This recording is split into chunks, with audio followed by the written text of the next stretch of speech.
L'homme est malade parce qu'il est mal construit. Il faut se décider à le mettre à nu pour lui gâter cet animal qui ne mange pas. Dieu, et avec Dieu, ses organes, oui, ses organes, tous ses organes, car, tuez-moi si vous le voulez, il n'y a rien de plus inutile que l'organe. E aí galera, tudo bom com vocês? Comigo tá tudo bem, na medida do possível. E é isso, hoje acho que é só isso mesmo. Vamos à leitura, né, cara? Vocês estão prontos, crianças? Estamos, capitão. E Tá, a nota fiscal chegou por e-mail. Cara, vamos ver, né, que surpresas nos aguardam nesse capítulo, nesse novo parágrafo aí. Gigantesco parágrafo chamado seus dois usos, global, específico, parcial e não específico, família e casal, filiação e aliança, a triangulação. Então eles vão falar da síntese conectiva de produção. Então, sem mais delongas, deixa eu botar o despertador aqui. Hoje vai ser um episódio cheio de aventura, como todos, mas breve, né? Rápido. Aquele episódio pocket de Para Acabar com o Juízo, que vai fazer da sua quinta, ou seja, lá de que dia você ouviu isso aqui, uma coisa mais esquizo, uma coisa mais com trivias da esquizoanálise, né? Esse é o grupo de estudo, mas... Rapaz, tem que conversar com vocês, talvez eu mude o dia de publicação desse post aí. Estou mudando as coisas um pouco. Talvez não seja mais quinta, mas qualquer coisa tá notificada lá no começo. Você que é ávido por escutar isso no dia que sai, né? Vamos lá. Abrimos uma nova sessão porque andamos a passos largos. Já estamos sim na página 95. Quem diria, hein, cara? Só depois de quase um ano... quase 100 páginas, mas pô, lendo 20 minutos por quinta-feira é um progresso até que, né, bacana. 2.3 A síntese conectiva de produção. Esse é o nome da sessão, retomando os outros dois nomes de sessão que vieram até agora, né, que o 3 implica, a sessão 3 implica a sessão 2 e a sessão 1. A sessão 2 é 3 textos de Freud. Essa é uma leitura sistemática, né, vocês estão acostumados com leitura bem sistemática. E o 2.1 é o imperialismo de Édipo. Então a gente está aqui nesse abre-alas. A síntese conectiva de produção. Como eu falei, eles vão falar a partir do entendimento inconsciente psicanalítico a respeito do que eles propuseram das 3 sínteses no primeiro capítulo, né? Síntese conectiva, disjuntiva e consumativa. Ô, dona Páprica, você gosta de subir em cima do computador? Eu botei a almofada da gata aqui na mesa para ela deitar e ela se recusou. E agora, gato é um bicho muito ingovernável, né? Casa de gato, a casa é do gato. Ela tá aqui em cima da mesa azucrinando, mas vamos lá. Um pouquinho de coriza. 2.3.1, seus dois usos. Global, específico, parcial e não específico. Família, casal, filiação e aliança. A triangulação. Vambora. Seguem aqui. Dadas as sínteses inconsciente, o problema prático é o do seu uso, legítimo ou não, e das condições que definem um uso de síntese como legítimo ou ilegítimo. Isso aqui a gente leu na nossa leitura passada, mas eu retomei daqui, né? Toma-se o exemplo da homossexualidade, que é bem mais do que um exemplo. Notávamos como, em Proust, nas célebres páginas de Sodoma e Gomorra, nunca li, se entrelaçavam 2 temas abertamente contraditórios. Um sobre a culpabilidade fundamental das raças malditas, entre aspas. O outro sobre a inocência radical das flores. Doideira, hein? O livro que fala das raças malditas e da inocência radical das flores. Foi rapidamente aplicado a Proust o diagnóstico de uma homossexualidade tipiana por fixação na mãe, com dominância depressiva e culpabilidade sadomasoquista. Caraca, bicho. Chama pra jantar primeiro, antes de lançar um diagnóstico desse, cara. Pô, meteu essa. De maneira mais geral, e depressa demais, fez-se nos fenômenos de literatura a descoberta de contradições, seja para declará-las irredutíveis, seja para resolvê-las ou mostrar que elas são apenas aparentes, conforme os gostos. Entendi pouco, mas... Na verdade, nunca há contradições. aparentes ou reais, mas tão somente graus de humor. Muito bom, isso aqui é o Deleuze na sua finesse de crítica literária. E como a própria leitura tem seus graus de humor, desde o negro ao branco, com os quais ela avalia os graus coexistentes daquilo que lê. O único problema é sempre o de uma repartição sobre uma escala de intensidades que determina o lugar e o uso de cada coisa, de cada ser ou de cada cena. Há isto e depois aquilo, e é com isso que temos de nos arranjar, agrade-nos ou não. Aqui acho que eles estão proferindo, né, uma boa forma de leitura crítica, né, dentro da literatura. Na verdade, nunca há contradições aparentes ou reais, mas estão somente graus de humor, né? Faz nos fenômenos da literatura descoberta de contradições, seja para declará-las irredutíveis, seja para resolvê-las ou mostrar que elas são apenas aparentes, conforme os gostos. Mas enfim, eu acho que é o exercício da crítica literária que eles estão falando aqui, e aí eles mandam isso, né? Tipo, num livro, há apenas graus de humor com os quais se avalia os graus de coexistência daquilo que lê. O único problema é sempre de uma repartição sobre uma escala de intensidades, né? O livro das intensidades, que determina o lugar e o uso de cada coisa, se funciona ou não, de cada ser ou cada cena. Há isto e depois aquilo, e é com isso que temos de nos arranjar, agrade-nos ou não. Estou lendo de maneira um pouco claudicante hoje. A esse respeito, o aviso canalha de Charlus talvez seja profético. Abre aspas, você está pouco ligado à sua velha avó, hein, pequeno crápula? Fecha aspas. Com efeito, o que é que se passa em busca do tempo perdido? Uma só e mesma história infinitamente variada. Bom, mais uma vez, taca-lhe Proust, né? É claro que o narrador nada vê, nada ouve. É um corpo sem órgãos, ou melhor, é como uma aranha concentrada, fixada na sua teia. Nada observa, mas responde aos menores signos, à mínima vibração saltando sobre sua presa. Tudo começa por nebulosas, por conjuntos estatísticos de contornos vagos, por formações molares, e molares está em itálico, ou coletivas que comportam singularidades repartidas ao acaso. Um salão, um grupo de moças, uma paisagem. Então eles estão fazendo uma leitura cartográfica Em Busca do Tempo Perdido, né? Captando as intensidades, as molaridades e molecularidades. Então, seguindo aí. Depois, desenham-se, entre aspas, lados nessas nebulosas ou coletivos. Organizam-se séries. E pessoas em itálicos, pessoas que está em itálico, são figuradas nessas séries sob estranhas leis de falta, de ausência, de assimetria, de exclusão, de não comunicação, de vício e de culpabilidade. O parênteses aqui é que é sempre muito bom o jeito que os franceses falam de um livro como se todo mundo tivesse lido, assim. Mas ele não fala de um livro, não é um livro... Se isso aqui fosse um livro do Proust, né, do Em Busca do Tempo Perdido, ou então do Sodoma e Gomorra, até era razoável, mas eles vão falar de vários livros como se você tivesse lido. Então, é o maior esquema, se a psicanálise é esquema de pirâmide de produção de analista, a esquizoanálise e a filosofia francesa em geral, esquema de pirâmide de venda de livros. Você tem que ler muito livro para ler um livro. Falando nisso, vai chegar aí o feirão virtual, graças a Deus, aí, os bons deuses do livro, o deus Gutenberg.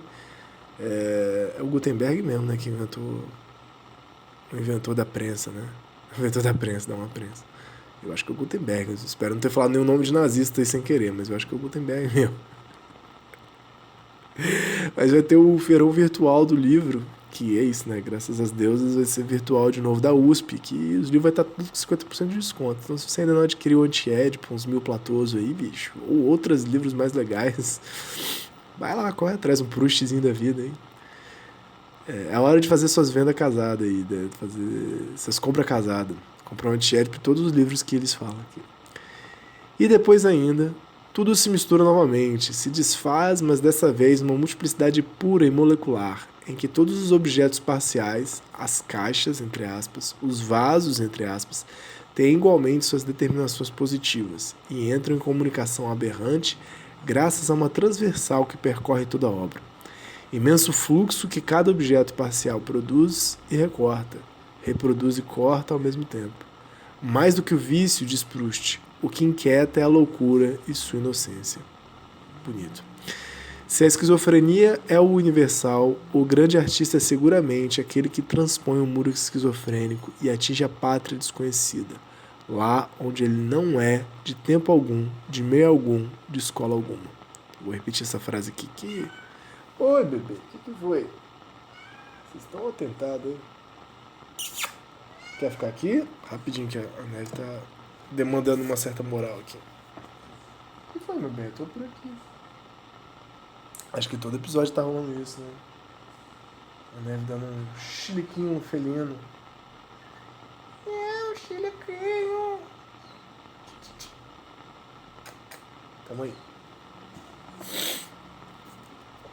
Ai. Mas aí eles vão ficar muito com esse tripézinho, né? Se tiver outro tripé, outra gente nesse tripé, vocês avisam aí. Mas que é o esquizofrênico, o artista e o revolucionário, né? Eles vão falar bastante desses três quase personagens conceituais aqui, né? E aqui a gente segue essa afirmação. Se a esquizofrenia é universal, o grande artista é seguramente aquele que transpõe um muro esquizofrênico e atinge a pátria desconhecida, lá onde ele não é de tempo algum, de meio algum, de escola alguma. Tem uma certa intempestividade, uma certa atemporalidade, né? Deixa eu ver aqui rapidinho, que tem essa palavra intempestivo. De não pertencer ao seu próprio tempo, né? Uma treta muito cara para o Sr. Nietzsche, né? Poder dizer algo que não pertence ao seu tempo, escapar disso que está dado no seu próprio tempo, né? Intempestivo.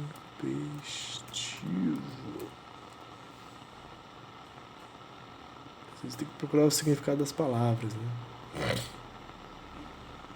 Aqui, ó. Intempestivo, que se produz, acontece ou chega numa ocasião impropícia, inoportuno, súbito, imprevisto. Um termo jurídico praticado após haver decorrido o prazo legal. Mas muito bom, né? Essa coisa do tempo, ocasião impropícia, inoportuno, súbito, imprevisto, né? Esse é o intempestivo.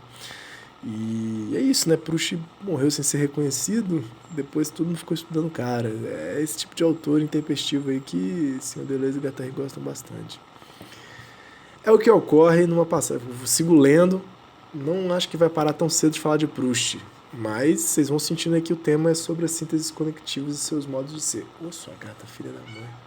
A gata tá escalando a parede aqui, vai derrubar uma guitarra, escalar uma parede pra pegar uma planta aqui, desgramada. É o que ocorre numa passagem exemplar, a do primeiro beijo em Albertine.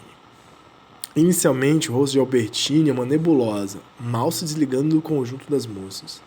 Então imagina que a Albertine tá lá no baile, né, tocando um pancadão, e ela tá no meio da massa molar ali, de um conjunto de moças.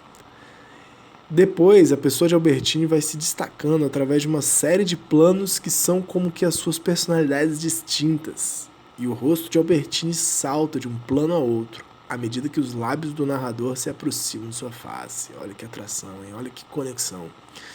Por fim, na exagerada proximidade, tudo se desfaz como uma visão no deserto. O rosto de Albertine se dispersa em objetos parciais moleculares, enquanto que os do rosto do narrador se reúnem ao corpo sem órgãos, olhos fechados. Não, passa em cima do computador não, por favor. Por favor. Gatinha.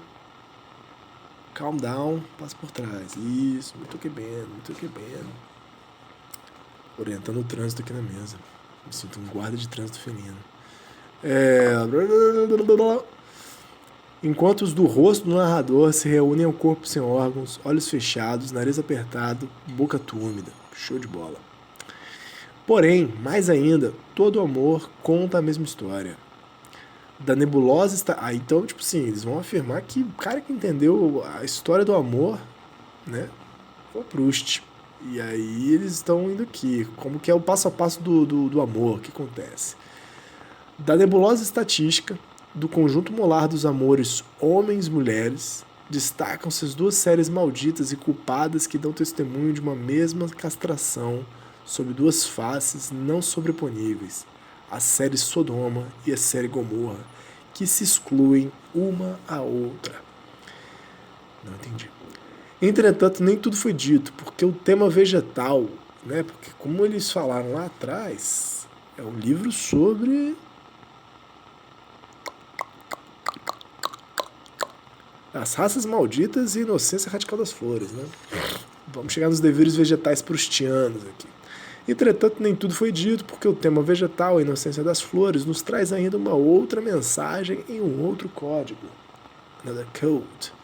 2 pontos. Cada um é bissexuado. Cada um tem os 2 sexos, mas compartimentados, incomunicantes. 2 pontos. 2 pontos em cima de 2 pontos. Muito bom, hein? Que escrita bonita. O homem é apenas aquele em que a parte masculina domina estatisticamente e a mulher aquela em que a parte feminina domina estatisticamente. Apenas isso, nada mais. E assim, no nível das combinações elementares, é preciso fazer intervir pelo menos 2 homens e 2 mulheres para constituir a multiplicidade, na qual se estabelecem comunicações transversais, conexões de objetos parciais e de fluxos. 2 pontos. A parte masculina de um homem pode comunicar com a parte feminina de uma mulher, mas também com a parte masculina de uma mulher, ou com a parte feminina de um outro homem, ou ainda com a parte masculina de outro homem, etc. E aí cessa toda a culpabilidade, porque ela não pode agarrar-se a essas flores, porque elas são inocentes, né? Radicalmente inocentes. A alternativa da exclusão, entre aspas, ou barra ou, opõe-se o, entre aspas, ou, tem uma nota de tradutor para explicar isso aqui pra gente, das combinações e permutações nas quais as diferenças vêm a dar no mesmo sem deixarem de ser diferenças. Nota do tradutor, em francês, ou bien corresponde à ideia de ou exclusivo, né? É do ou se é isso ou se é aquilo, né? Ou bien ou bem isso ou bem aquilo, né? Mas em oposição a soit, correspondente ao ou inclusivo, que seria um seja, né? Seja você homem, seja você mulher, tipo assim, tudo incluído, né? Seja você homem, mulher, seja você homem, mulher, criança, você vai incluindo, mas aí não é uma questão de inclusão de grupo, né? Mas inclusão na mesma pessoa, né? Na mesma multiplicidade. Então, o que está afirmando aqui no nível das combinações militares, é preciso fazer intervir pelo menos 2, tipo assim, onde que está o negócio da bissexualidade? A história das flores, né, nos traz ainda uma outra mensagem, outro código. Cada um é bissexuado, cada um tem 2 sexos, mas compartimentados e incomunicantes. Então é preciso, pelo menos nessa experimentação literária e afirmativa, 2 homens e 2 mulheres. Mas as combinações são praticamente infinitas, né, porque não são ous exclusivos, mas são ous inclusivos. E aí, com isso em mente, vamos reler esse último período. A alternativa das exclusões, entre aspas, ou barra ou bien, opõe-se o soit, seja isso, seja aquilo, das combinações e permutações nas quais as diferenças vêm a dar no mesmo, sem deixarem de ser diferenças. Muito bom, mantém um caráter de afirmação da diferença. Eu estou confuso aqui se eu botei o menino despertador certinho, vê se pode, nessa hora, nessa altura do campeonato. Essa é a dúvida. Botei certinho. É porque é um texto que eu não tenho muito o que comentar, porque não tem muito leitura de Proust, não tem muita leitura, foi até gentil comigo, não tem leitura de Proust. Mas espero que esteja dando para acompanhar alguma coisa. Eu estou um pouquinho boiando, mas está interessante, também está dando para avançar no texto. Mas eles seguem aqui. Caralho, motoca. Somos heterossexuais estatisticamente ou molarmente, mas homossexuais pessoalmente, quer o saibamos ou não. E por fim, transexuados elementarmente, molecularmente. Puta que pariu, isso aqui foi bonito pra caralho, né? E acho que eles estão falando deles mesmos, né?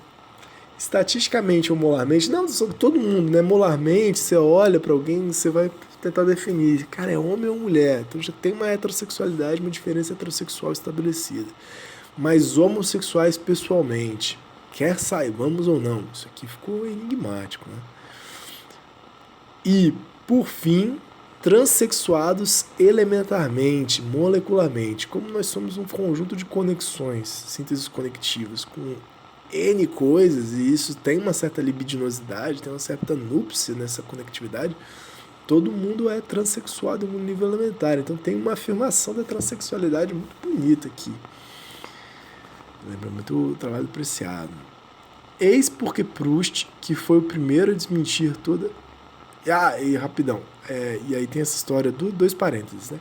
Tem essa história que eles vão trazer mais lá na frente, principalmente no capítulo 4, a diferença entre o molar e o molecular. Mas o molar remete ao campo das estatísticas, dos reconhecimentos, das identidades e das identificações, né? Das figuras globais, das pessoas por inteiro. E a molecularidade é a composição disso que é molar.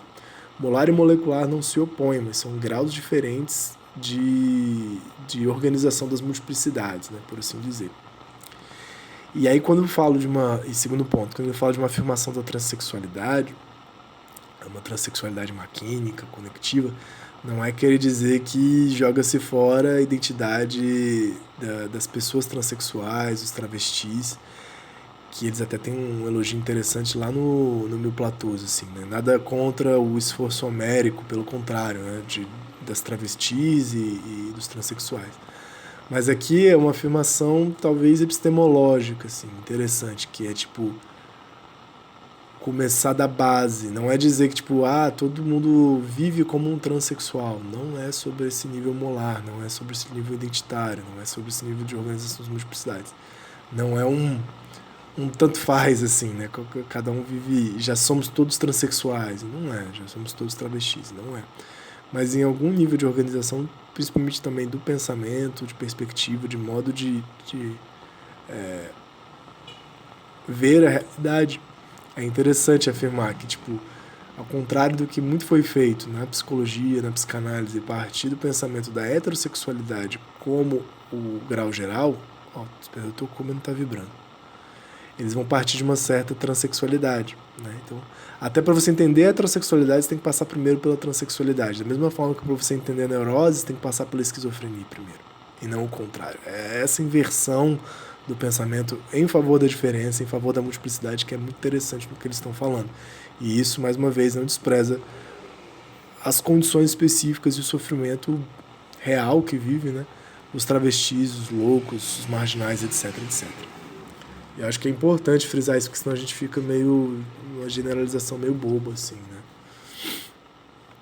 Mas aí, já tocou o despertador, eu vou só fechar essa parte aqui, porque é legal.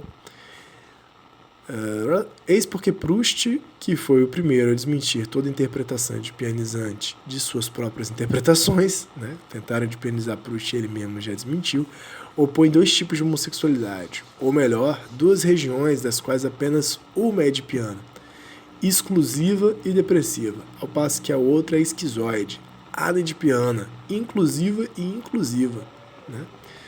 Dois pontos entre aspas. Alguns, os que tiveram sem dúvida a mais tímida infância, isso está em itálico, pouco se preocupam com o tipo material de prazer que recebem, contanto que possam reportá-lo a um rosto masculino. O reportá-lo a um rosto masculino também está em itálico. Ao passo que outros, certamente por serem dotados de sentidos mais violentos, dão imperiosas localizações a seu prazer material. Estes, com suas confissões, talvez chocassem o, entre aspas, tipo mediano das pessoas. Entre aspas, não, Itália. Talvez vivam menos exclusivamente sob o signo de Saturno, já que para eles as mulheres não estão totalmente excluídas como para os primeiros. Buscam aquelas que amam as mulheres, que podem conseguir-lhes algum moço, aumentar-lhes o prazer que têm em estar com ele. E bem mais, inclusive, né? Podem, da mesma maneira, também em itálico, alcançar com elas o mesmo prazer que alcançariam com um homem. Porque, nas relações que mantêm com elas, eles desempenham para a mulher que ama as mulheres o papel de uma outra mulher. E a mulher lhes oferece, ao mesmo tempo, aquilo que aproximativamente eles encontram no homem. Que bagunça, hein? Mas que bagunça gostosa. Então tá aqui, Proust, Sodoma e Gomorra, Em Busca do Tempo Perdido, volume 4. E muitas sublinhações do autor, né? Traduzido pelo Mário Quintana. Também foi considerado a tradução brasileira de Fernando Pi. Pô, muito bom, galera. Então vamos dar uma lida, né, no Tempo Perdido. Apenas 7 volumes aí, né? Por que não? Todo mundo tá tranquilo? Tá favorável? Então a gente fez um salto aí da página 95 até a página 98. Hoje é o dia 28 do 10, estou notando aqui no livro. E a gente segue nesses papos aí de Proust, de sexualidade, de coisa e tal. E vambora. E mais um forte abraço. Desejo a todas e todos uma ótima semana, um ótimo rolê aí pra todo mundo. Semana que vem conto notícias aí também do resultado do processo de doutorado, que estou na primeira fase e sai agora, amanhã, sexta-feira. Muito que bom. Forte abraço e até mais.